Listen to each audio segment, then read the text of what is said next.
Thompson was working on that cut in the corner of Webb. Webb is undefeated at 13-0, but right now that is threatened because referee Eric Fetzer says that the cut above the eye first started in the first round, but then opened up in the third round. Both times he calls for the punch.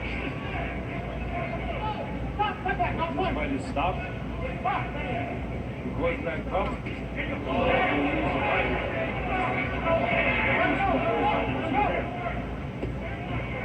right hand to the body. Tries to come back with the right over the top.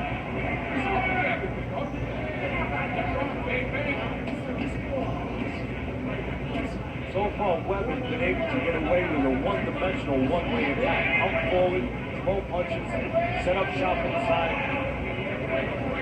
take advantage of being the bigger guy and try to drum that body. Oliver doesn't seem to be strong enough to keep Webb from coming forward. It's that kind of mode of fight.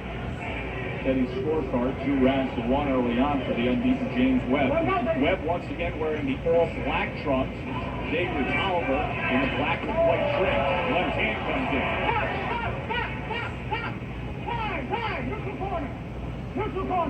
And Eric Fetzer looks to be another cut now over the right bed cut, and it's pumping blood. Referee doing the right job, right thing, stopping the fight, making the doctor look at it. It's a second cut that he's looking at. Now this cut, Teddy, Eric Fetzer is saying is the cause of a clash of heads, and this cut looks to be a little more significant, as you can see it, just on the inside of that right brow. So James Webb with a lot to deal with now in round number 4.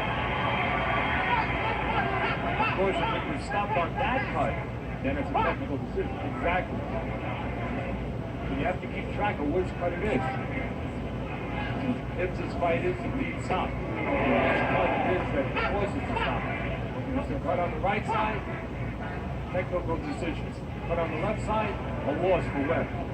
And if it is that cut on the right brow, these two fighters will need to have to go another minute and 5 seconds for this fight to go into the record books. We're using the unified rules, and 4 rounds must be complete in order to go to the scorecard. Nothing fancy here. Once again, Webb just using his physicality, his desire, his condition, coming forward, moving both hands, and particularly banging downstairs with his smaller, visibly smaller Oliver, trying to weaken him by going to the body.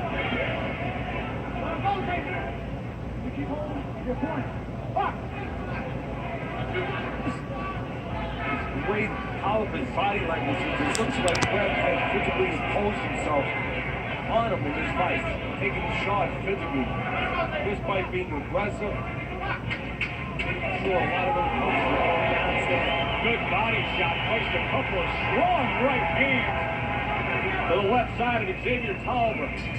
Well, bloody, but not beaten James Webb with a very strong 4th round. And let's see what they have to say as they work on those cuts. Working the corner of James Webb is touching Thompson. His trainer is Dr. Hines. Too bad that he needs the cuts taken care of and not a root canal, because Hines is a dentist in James' hometown of Columbia, Tennessee. All right, Teddy, here are the headbutts that opened up that cut on the right brow of James Webb.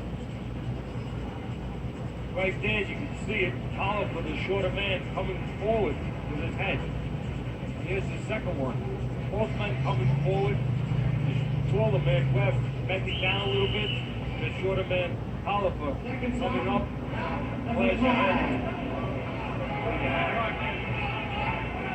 So James Webb heading into the 5th round, scheduled for 8, trying to stay perfect. He's 13-0 with 11 knockouts. Xavier Tolliver standing opposite Webb, 13-3. Himself an accomplished amateur from Georgia. Manager, trainer, Morgan Hines, personal practice. Wonder Webb gets his face on Phillips. Well, now look at here.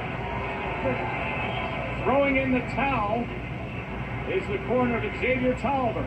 Well, you know, I had just mentioned round before, so that it looked like Webb simply was imposing himself physically on Tolliver by coming forward, using it what he seemed to think was a physical size advantage, banging that body. He had gotten what he wanted. He had gotten complete control over the fight, and it looked like Tolliver, whose left eye has swollen blows, swelled up underneath the eye. It is, Teddy. And it's swelling as we talk right now. It looked like maybe Tolliver expressed that in the corner between the last round, and just had the will sapped away from him. So obviously the corner of Xavier Tolliver, while our eyes and ears were on the corner of James Webb dealing with the two cuts, Tolliver's corner concerned about how their fighter looked at the end of that fourth round and the swelling of that left eye. Teddy, let's take a look at the beginning of the fifth round. Nothing fancy the way the other rounds have been going. Webb just walking forward, using his strength, and the only guy in the last 3 rounds really that's been throwing punches. It looks like the last couple rounds is where this damage really took place. Webb started taking the fight out of the body of Tolliver, imposing himself physically on what looks like the smaller man. Teddy, I almost wonder if Tolliver's trainer, Barry Richardson, had second thoughts when he let his fighter go out for that fifth round, and as soon as that first right hand landed, he said, you know what, let me just take care of this. You're right, between the swollen eye and the way the fight had been going, where Webb, we had just said it looked like he was taking complete control over this fight physically. Perhaps the last round into the corner, Tolliver expressed to his people that, you know what, tonight's not going to be 9-9 right now. So the Army engineer who came in fatigues leaves 14-0 with 12 knockouts. James Webb stays perfect. More from the Midwest to come your way, but first,